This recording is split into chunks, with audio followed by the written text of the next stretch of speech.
Queen Caroline has just been introduced by the Duke of Argyll to Jeanie, and says to the Duke, "What is your particular interest in this young woman? She doesn't seem," and she scanned Jeanie as she said this with the eye of a connoisseur, "much qualified to alarm my friend the Duchess's jealousy." "I think your Majesty," replied the Duke, smiling in his turn, "will allow my taste may be a pledge for me on that score. Then, though she has not much the air d'une grande dame, I suppose she is some 30th cousin in the terrible chapter of Scottish genealogy." "No, madam," said the Duke, "but I wish some of my nearer relations had half her worth, honesty, and affection." "Her name must be Campbell, at least," said Queen Caroline. "No, madam, her name is not quite so distinguished, if I may be permitted to say so," answered the Duke. "Ah, but she comes from Inverara, or Argyllshire," said the sovereign. "She has never been further north in her life than Edinburgh, madam." "Then my conjectures are all ended," said the Queen, "and your Grace must yourself take the trouble to explain the affair of your protégée." With that precision and easy brevity which is only acquired by habitually conversing in the higher ranks of society, and which is the diametrical opposite of that protracted style of disquisition which squires call potter and which men call prose, the Duke explained the singular law under which Effie Deans had received sentence of death, and detailed the affectionate exertions which Jeanie had made in behalf of her sister, for whose sake she was willing to sacrifice all but truth and conscience. Queen Caroline listened with attention. She was rather fond, it must be remembered, of an argument, and soon found matter in what the Duke told her for raising difficulties to his request. "It appears to me, my lord," she replied, "that this is a severe law, but still it is adopted upon good grounds, I'm bound to suppose, as the law of the country, and the girl has been convicted under it.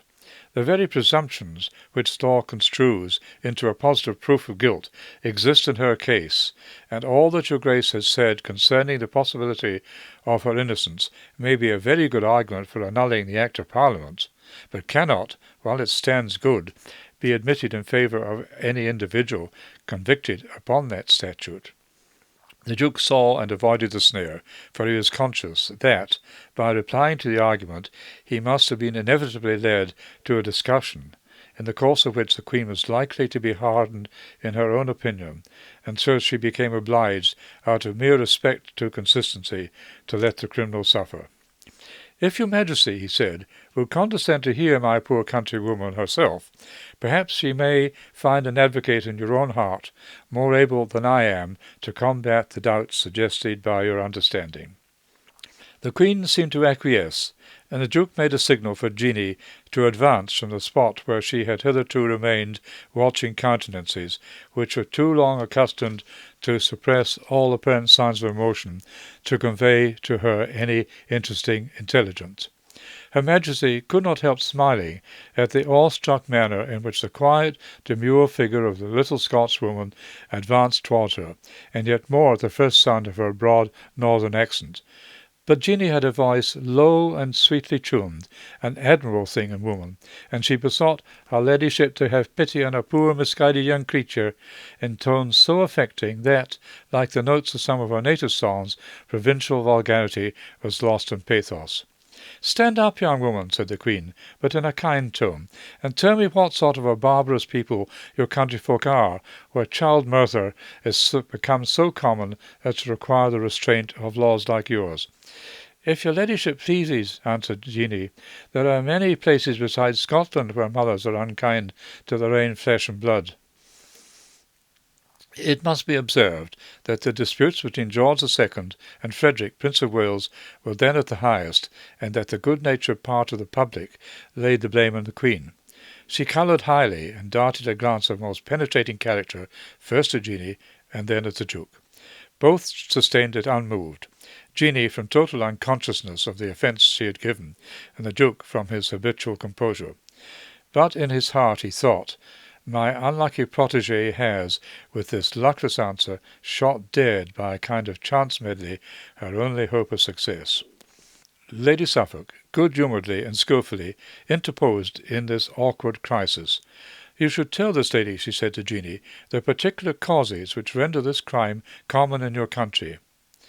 Some thinks it's a succession. That is, it's the catty stool, if your ladyship pleases, said Jeanie, looking down and curtsying.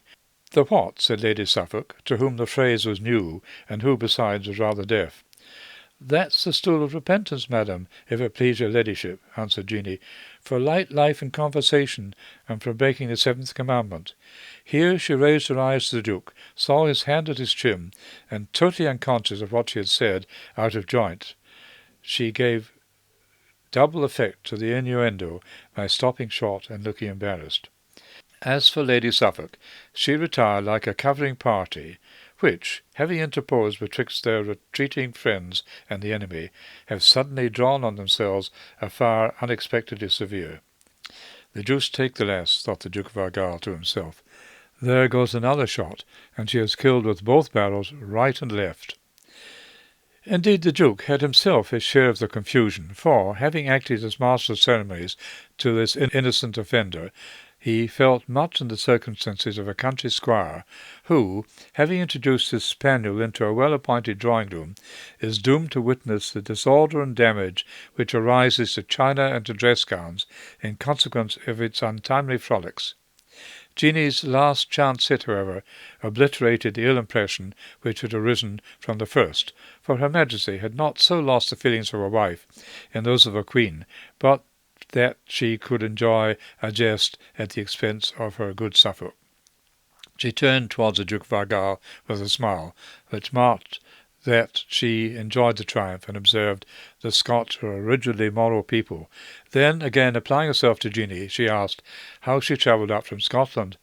Upon my foot mostly, madam, was the reply. What, all that immense way upon foot? How far can you walk in a day? 25 miles and a bittock. And a what? Said the Queen, looking towards the Duke of Argyll. And about 5 miles more, replied the Duke. I thought I was a good walker, said the Queen, but this shames me sadly.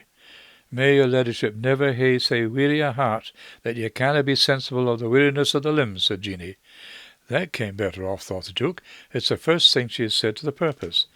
And I didna just altogether walk the hale way neither, for I had whiles the cast of a cart, and the cast of a horse from Ferrybridge, and divers other easements, said Jeanie, cutting short her story, for she observed the Duke made the sign he had fixed upon.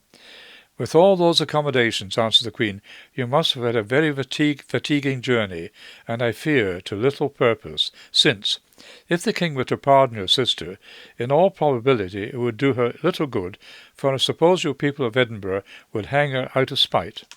She will sink herself now outright, thought the Duke. But he was wrong. The shoals in which Jeanie had touched on this delicate conversation lay underground, and were unknown to her. The rock was above water, and she avoided it.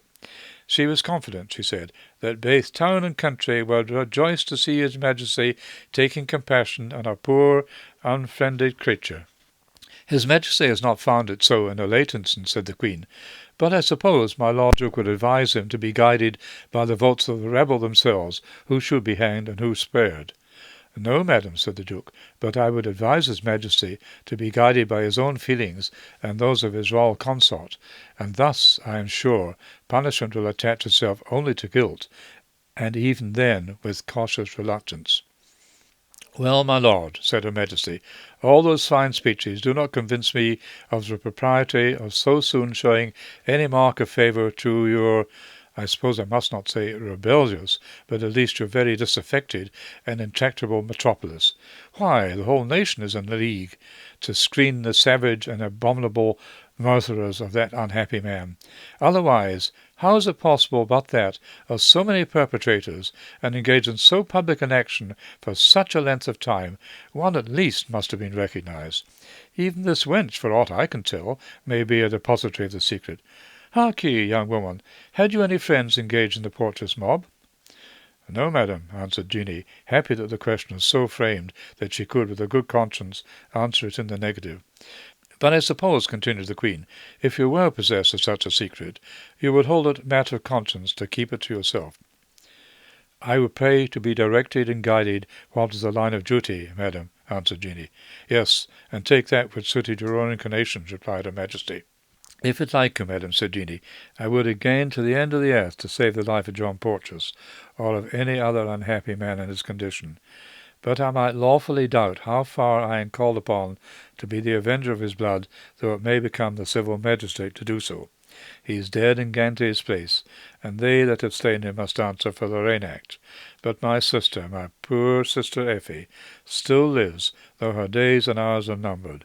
She still lives, and a word of the king's mouth might restore her to a broken-hearted old man that never, in his daily and nightly exercise, forgot to pray that his majesty might be blessed with a long and a prosperous reign, and that his throne, and the throne of his posterity, might be established in righteousness. Oh, madam, if ever ye kenned what it was to sorrow for and with a sinning and suffering creature, whose mind is sae tossed that she can be neither called fit to live or die, have some compassion on our misery. Save an honest house from dishonour, and an unhappy girl, not 18 years of age, from an early and dreadful death. Alas, it is not when we sleep soft and wake merrily ourselves that we think on other folks' sufferings. Our hearts are waxed high within us then, and we are for righting our own wrongs and fighting our own battles. But when the hour of trouble comes to the mind or to the body, and seldom may it visit your ladyship, and when the hour of death comes, that comes to high and low, lang and late may be yours, oh my lady, then it isna what we have done for ourselves, but what we had done for others, that we think on most pleasantly. And the thoughts that ye have intervened to spare the poor thing's life will be sweeter in that hour, come when it may, than if a word of your mouth could hang the hell-porteous mob at the tail of a tow. Tear followed tear down Jeannie's cheeks, as, with features glowing and quivering with emotion, she pleaded her sister's cause with a pathos which was at once simple and solemn. "This is eloquent," said Her Majesty to the Duke of Argyll. "Young woman," she continued, addressing herself to Jeannie, "I cannot grant a pardon to your sister, but you shall not want my warm intercession with Her Majesty. Take this housewife," she continued, putting a small embroidered needle-case into Jeannie's hands. "Do not open it now, but at your leisure you will find something in it which will remind you that you have had an interview with Queen Caroline." Jeannie, having her suspicions thus confirmed, dropped on her knees and would have expanded herself in gratitude, but the Duke, who was upon thorns lest she should say more or less than just enough, touched his chin once more. "Our business is, I think, ended for the present, my Lord Duke," said the Queen, "and I trust to your satisfaction. Hereafter I hope to see your Grace more frequently, both at Richmond and St. James's. Come, Lady Suffolk, we must wish his Grace good morning." They exchanged their parting reverences, and the Duke, so soon as the ladies had turned their backs, assisted Jeannie to rise from the ground and conducted her back through the avenue, which she trod with the feeling of one who walks in her sleep.